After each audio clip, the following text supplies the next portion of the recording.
Hey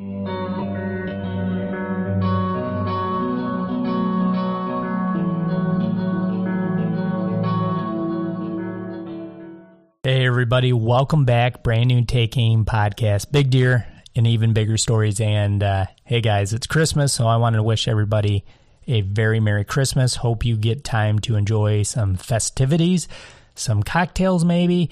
And you know what we're doing today? We're going to share a big deer story to kind of help with those festivities. So excited to have my good buddy Clayton Coyle back on from Kansas. Clayton, just an awesome story because Clayton actually set aside the whole season to kill one deer that he called Lumber out in Kansas. And it truly boils down to some patience and sticking to his goals, and he was rewarded for that, which is an awesome story in itself. Typical Kansas giant, and how can you not like that? So again, as always, hope you guys enjoy, and hey, very Merry Christmas. Get those goals set for next year. It's coming quick. Deer season never ends.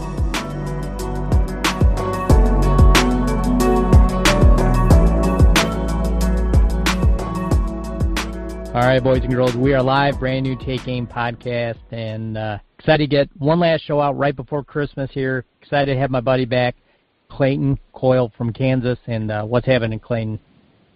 Not much, man. How are you doing?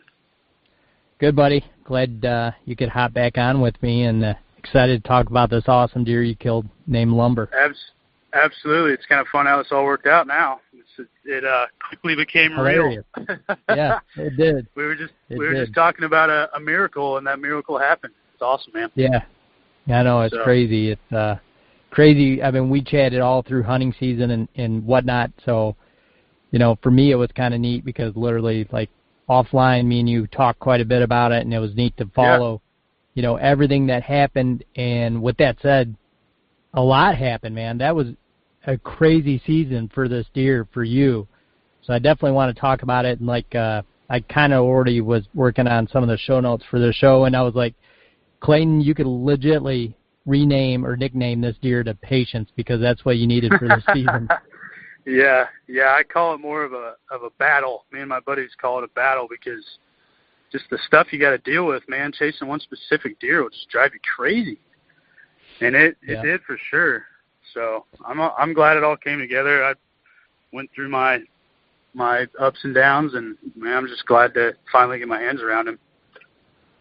Yeah, for sure, man. Like, I don't even know where to begin. I'm trying to think, but I mean, from the get-go. I can start off. I mean, the whole story is pretty cool. So yeah, let's start it off with. I know you have some history with the deer, so let's go back and start there.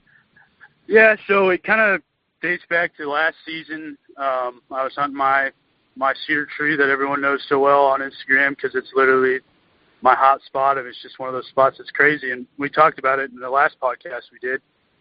So last season I was deer hunting out there a lot. I had like 4 shooters on camera, so it was kind of like I wasn't really hunting one deer. I was just kind of whatever of the 4 showed up was going to get shot. And so November 11th, one of them came out, and I tagged out on him. And then November 30th, I got a picture of a deer at that spot, and it was kind of in the background. I got 3 pictures. I got the first one, Lumber was in the background, and you could tell right away that it was a big frame deer, one that I didn't really know of. And so he showed up. I got 3 pictures of him on November 30th, and then from there on out, I didn't really think much of it because I didn't see him again. And then 30 days later, on December 30th, he showed back up, and from December 30th on, it was pretty much every morning, every night, he was out there. I had tons of daylight of him, and obviously at that point, season was closed, so I was just trying to keep him fed as much as possible so I could find his antlers. And, man, it was crazy. I mean, he was so regular after the 30th of December that it was like I was going to find his horns. So I kept him fed, and woke up one morning. I checked my text camera. It was like February 12th or something like that. I can't remember exactly. And I'm looking at the last pictures, and there's a freaking antler laying on the ground right in front of my feeder. And it didn't take me long to realize that it was the deer I named Lumber. So I went out there and picked it up, and I was excited as ever, and I probably spent like 20 hours of walking, looking for the other side. And it's all really hardwood timber, so finding antlers out there is just a tough spot. But I stayed after it because I knew it was close, and luckily I found his other side about 500 yards away, and that kind of kicked off the whole story with this deer. And once I found his shed, it was just one of those deals where it's like, I always have this thing with hunting where everything's meant to be.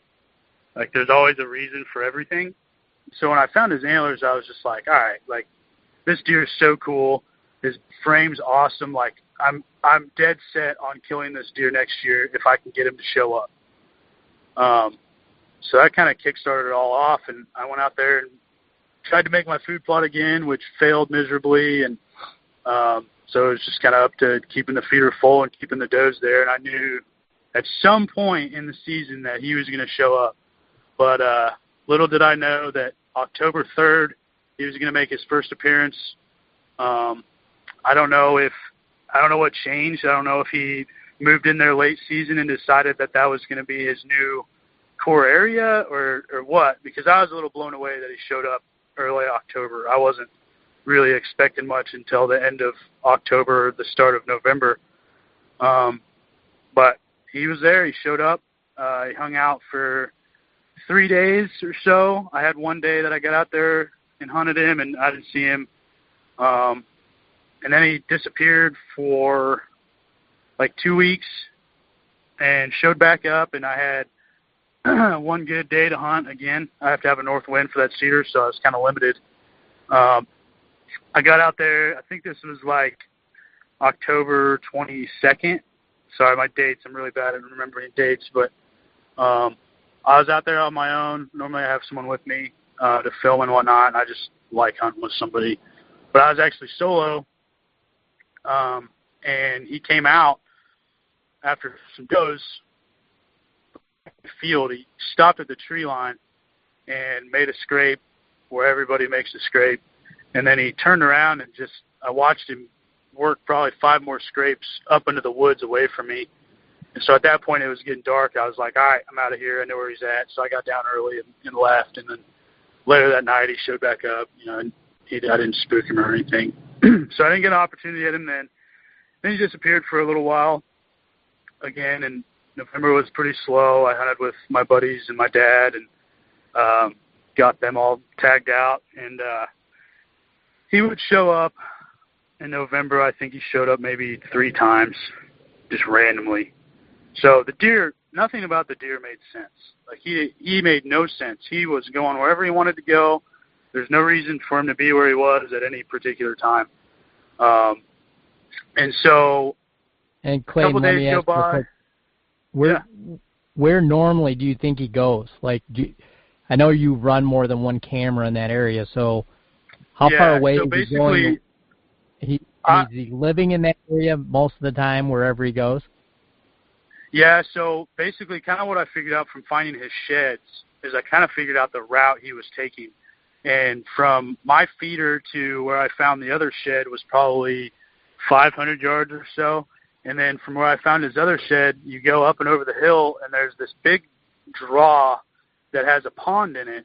And that pond is surrounded by big, tall cedars. So my guess was he was going to that pond and bedding around there somewhere, and then he was coming up over to me.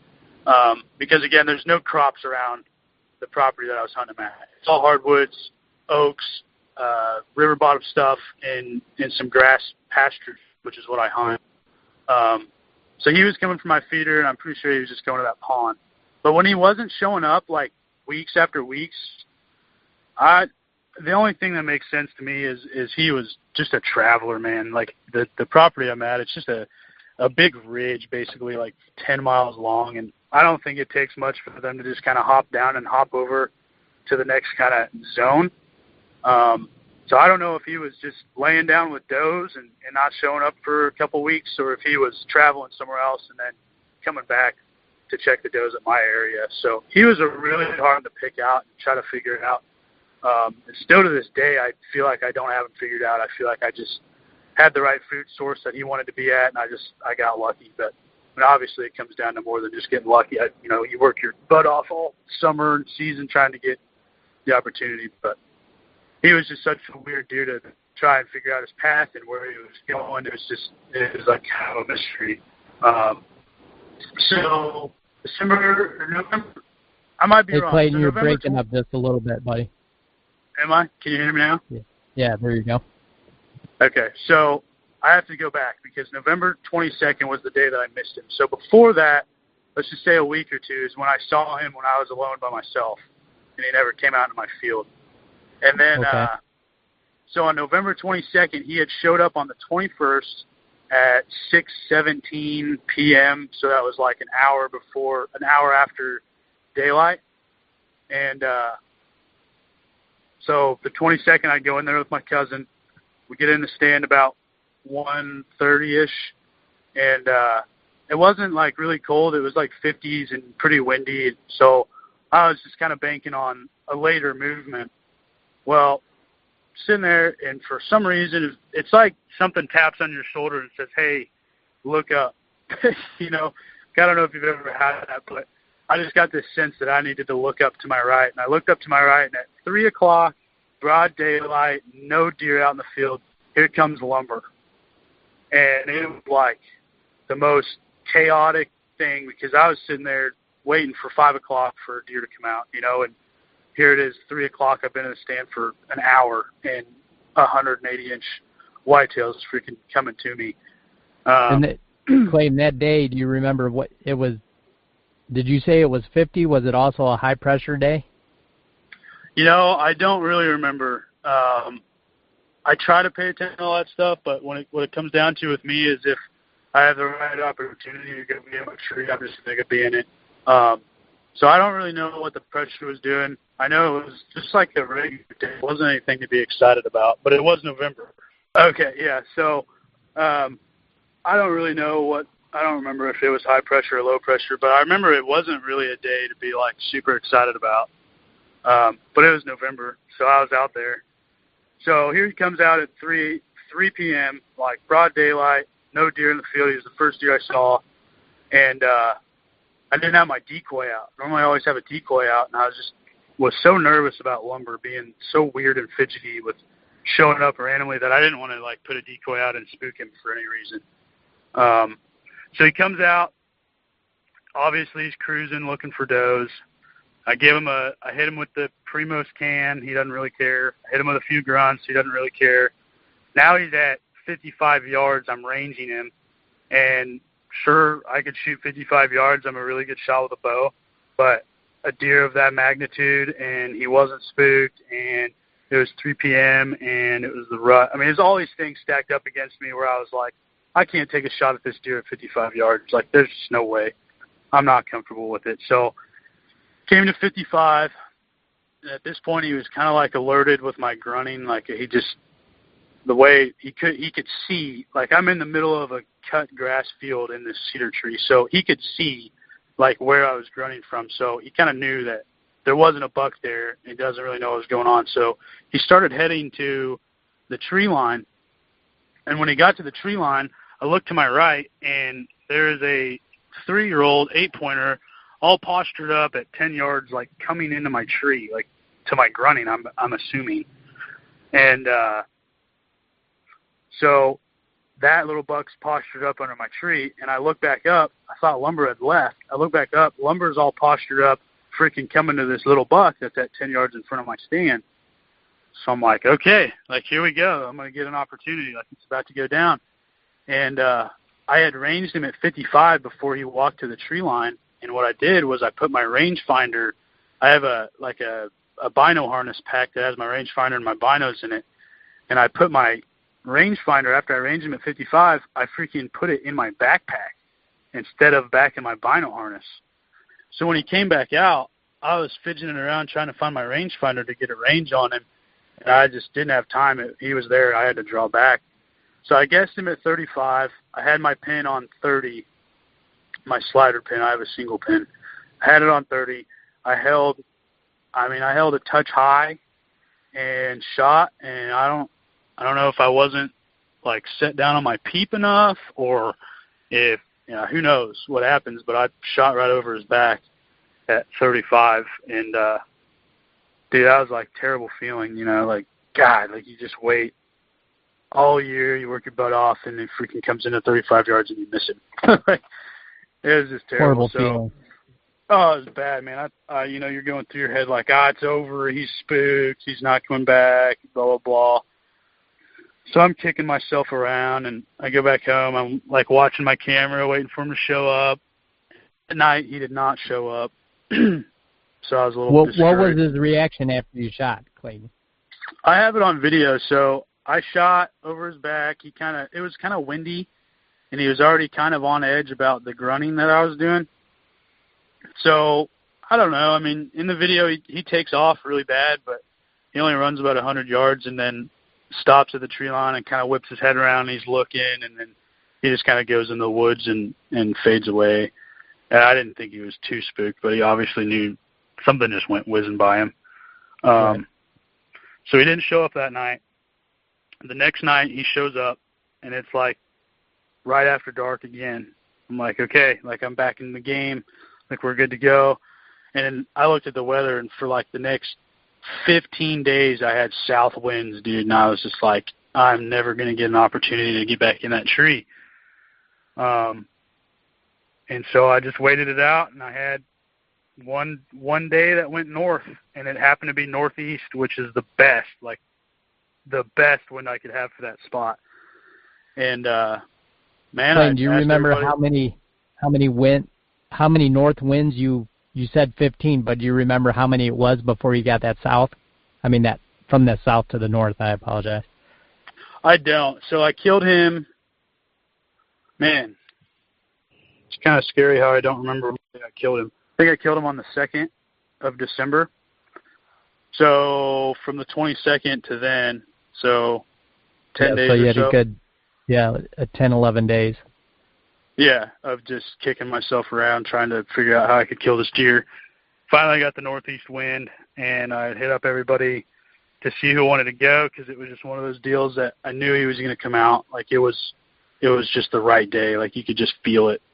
And nobody could go with me, and my dad couldn't go with me, and so I went solo, which is kind of how this whole story's gone, is just me and Lumber. Like whenever I had encounters with him, it was just me and him, besides the day that I missed him. So basically I went out and got my stand at about 2. I got in there early and had some deer moving out. I had a buck I've passed a lot this year. He's like 160-inch 4-year-old 10-pointer that's just going to be a stud. He came out real early, and another 3-year-old that I've let walk came out with him, and I had probably 15 deer in front of me, and it's just like that moment, like you just knew, like, all right, any second, like it's getting dark, like any second it's going to go down. And I heard some leaves rustling on the trail to my right where all the bucks come from, and it was just kind of like a thing that I just knew. Like I didn't even see him. I heard it, and I was like, yep, that's him. He's about to step out. I leaned forward and looked to my right down the trail, and there he was popping out right on the main scrape. And, dude, I was just freaking fired up. It was so cool. Just like, it was the first time that I've really like killed a target deer or like a big game animal on my own. Not like on my own, like just like by myself, because I always hunt with somebody. Yeah, that's how I've always done it. So I was solo, and it was just so cool, man. Like it was just me and him, and like he came in and he freaking squared up at 25 yards, a little quartering to me. So I let him come further to the does, and he freaking stood in my food plot for 15 minutes facing straight at me. And at this time it's getting dark. Like I have to make something happen, or it's going to be too dark and I can't shoot. So I'm like, man, he is not going to freaking move from facing me. I got to shoot him in the chest, like my elk. And so I was just waiting for the right opportunity, and that 4-year-old pointer chased a doe behind the feeder in the woods and made a bunch of noise.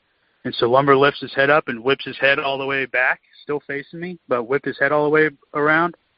And, dude, I freaking drew back and I shot him right in the chest. It was crazy. Right above the brisket and below the throat patch? basically like centered up in the chest. I mean, I was in a tree stand, so it was a little higher than like, in the chest, but that Schwacker Broadhead dude slipped right by his shoulder blade and went all the way in. And when I gutted the deer, I actually grabbed his heart and I popped my Schwacker Broadhead out of the center of his heart. No kidding. I mean, it was crazy, dude. So I shoot him and he takes off, and I shot my bow the day before, and for whatever reason, the arrows with lighted nocks on them were just flying just a little weird to where I was like, I'm not going to mess with that. So I just shot a regular nock. So I didn't exactly see where my arrow hit him, but when I saw him running, I could see my fletchings just buried, right where it needed to be. In him.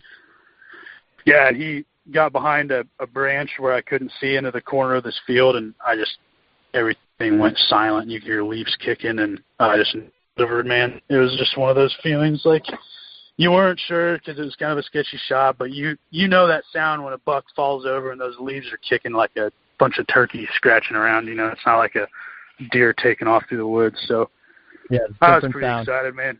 Yeah, I was pretty confident. I was like, I think he's dead. So I called all my buddies, and it all started from there, man. It was just a blast. I got a bunch of my buddies and my family to go out there with me and help me look for it. It wasn't very hard to find. But the crazy part is since the shot was a little iffy, I gave him an hour and a half, and dude, the coyotes had already eaten his whole ass. Wow. Like I found his tail 50 yards before I found him. Like I found his tail and was like, what the heck?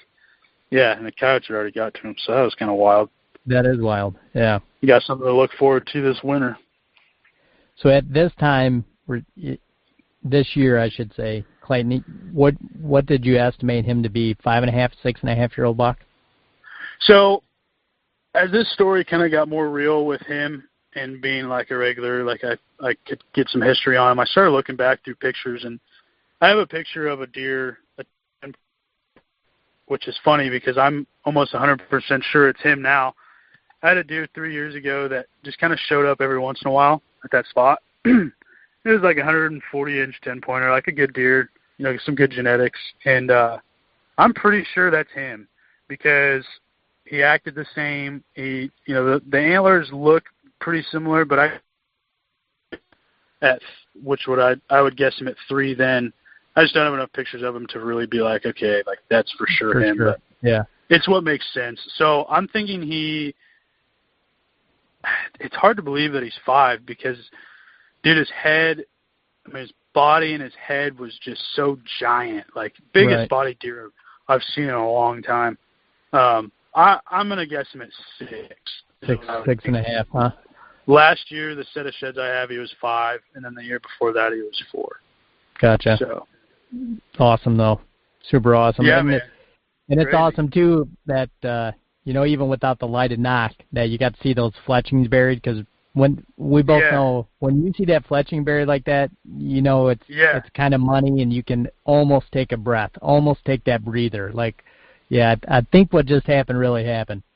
Yeah, it took me a while, man, and it took me, like, literally until, like, the next day, like, when we were taking photos, I was like, dude, this all freaking came together. Like, it's just crazy how it works like that, like you find a set of sheds, and I literally, when I picked the shed up, I'm like, I'm killing this thing next year. Like, this deer is mine. And for it to actually come together is just pretty crazy, man. It's why I love this sport and chasing whitetails, man. It's pretty rewarding. It's pretty crazy how things work out. It is.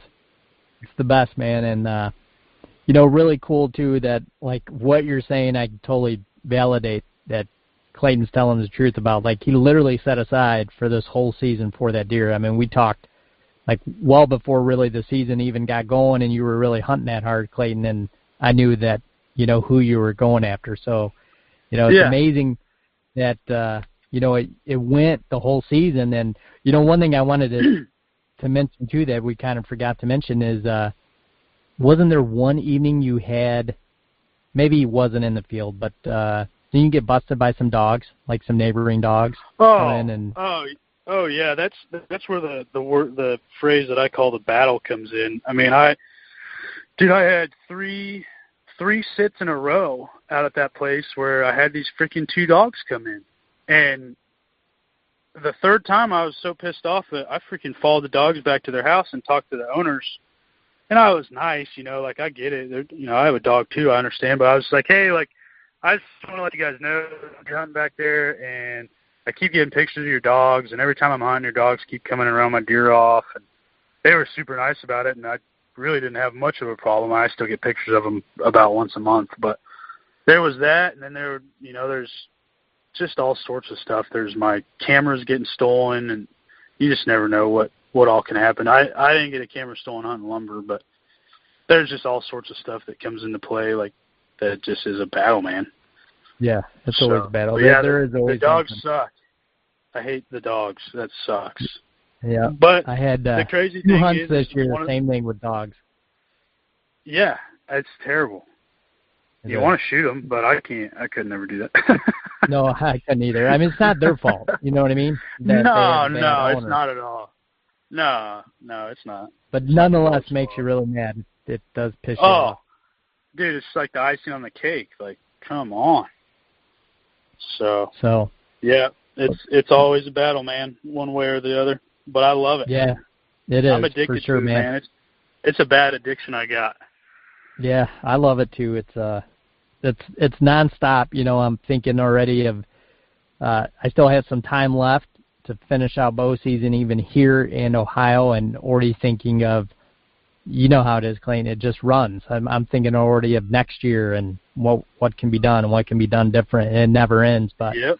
And I even know, like, you sent me a picture of an awesome buck that you're already probably like thinking about for next year as well. Yeah. So that's the thing is, like, people don't understand. Well, people understand it, but a lot of people don't. Like, when I'm hunting one specific deer, like, I'm locked in, man. Like, in my heart, it's where my heart's at. Is I'm set on killing lumber. And God, I had a lot of obstacles thrown my way. My dad tagged out on a great buck, giant 6-year-old deer that I've watched grow up since I actually killed my 200 in 2017. So I've watched the deer my dad killed 2017, 18, 19, and this year. So that was really cool. But what a lot of people don't know is I had 2 deer probably that would score better than lumber that were killable, and I just couldn't do it. I was dead set on killing lumber. Like, that was the deer I was going to kill, and it worked out. So those other 2 boys better watch out for next season, because it's going to get nasty. Yeah, I mean, you got some good deer, so for sure, So yeah, it's amazing, It's amazing. I mean, you live in a great state, so that's a bonus as well. But it just seems like you got some really good ones, up and comers. I don't even want to call them up and comers because they're already there. But you got something to really look forward to for 2021. Yeah, man. It's I'm definitely blessed with what we got, and we're very fortunate to hunt the places that we do. And I definitely don't take it for granted, man. I'm very thankful for what we got, and 2021 is going to be a very exciting deer season. I'm looking forward to it a lot. There's a lot of good bucks with potential, and a lot of older deer that are really big that could blossom into that special 200 mark. So it's going to get interesting. I guess we'll see what shed season brings. Yeah. But yeah, man. Yeah, for sure. And we didn't even kind of finish out with lumber, but let everybody know real quick, Clayton, just what he was, because frame-wise, he's super impressive as a 10-pointer. Yeah, so his sheds, let's go with his sheds first. His sheds, it's a main frame 10, but his left side, his G4 is only 1 inch. So essentially, he's a giant frame 9-pointer is the sheds that I have. And I don't remember each side exactly. I think one side was like 79 and the other one was like 78 or something. But we rough scored him out to 175 last year with a 20-inch spread. This year he essentially kept the same frame, but gained tine length on all of his tines. He gained a ton of mass, and I think he added like 2 inches to each of his beams. He threw off split brows, but of course he had split brows and a little tiny double main beam thing, but he broke all that off in the rut. So basically, as a mainframe 10-pointer with 3-inch brow tines, he went 180 inches. Yeah, that's insane, so people. It's unreal. In between his G2 and his G3 was 7 inches of mass. Man, that's crazy. So crazy, his name was Lumber for a reason. Me and my buddy, we always kind of reference big, heavy, like big, massive bucks as like, man, that's some lumber on that guy's head right there. So that's where he got his nickname from, was my buddy and his reference to big, heavy, mature, massive bucks. Yeah, that's a good nickname for sure. That's a great one, no doubt, man. So, but yeah, super pumped for you, man. But yeah, man, all in all, it was a great season, a fun quest for a big buck, and I'm just blessed and thankful that it all came together, man. And second opportunities are a blessing in itself. So it was it was fun, man. It's cool to do a little podcast before and afterhand too. It's awesome how that worked out.